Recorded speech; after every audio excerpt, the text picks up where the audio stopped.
रे छौड़ा निचुआ लागल हो ताला रे। सुत गेल गावा वाला गे हो तो नया बहाला गे जल्दी से घर ले चले गे छौड़ी तोर बउआ जे घोटाला गे। अरे सीढ़ी से कोठा पर चढ़े रे छौड़ा गेटवा में लागल हो ताला रे।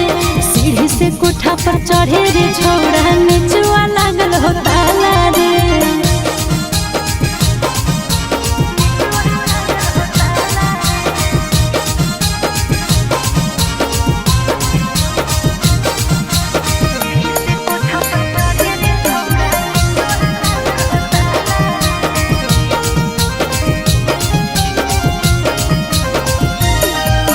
सुतल हो मैया की जागल हो छौड़ी चुमा लियल मन पागल हो छौड़ी। सुन आगे से छौड़ा ने पीछे से आवे बोल बोल के रे ने सबके जाना रे। दिल में हो तोरे काला गे ऐसा हमरा बुझाला गे बिना ले ले आज जइबो न छौड़ी जीजा सैया वाला गे। अरे सीढ़ी से कोठा पर चढ़े रे छौड़ा गेटवा में लागल हो ताला रे। सीढ़ी से कोठा पर चढ़े रे छौड़ा निचुआ लागल हो ताला रे।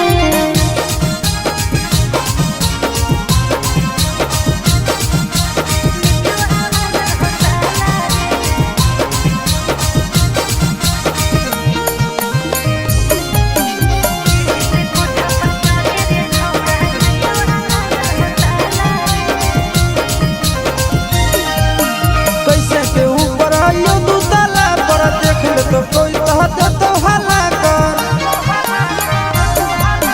किस लिए के होता रिक्स ले ले छौड़ा ले ले ही नथिया जे गिफ्ट दे ले छौड़ा।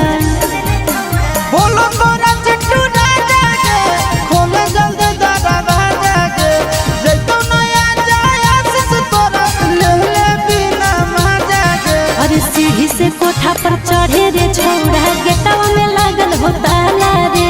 सीढ़ी से कोठा पर चढ़े रे छौड़ा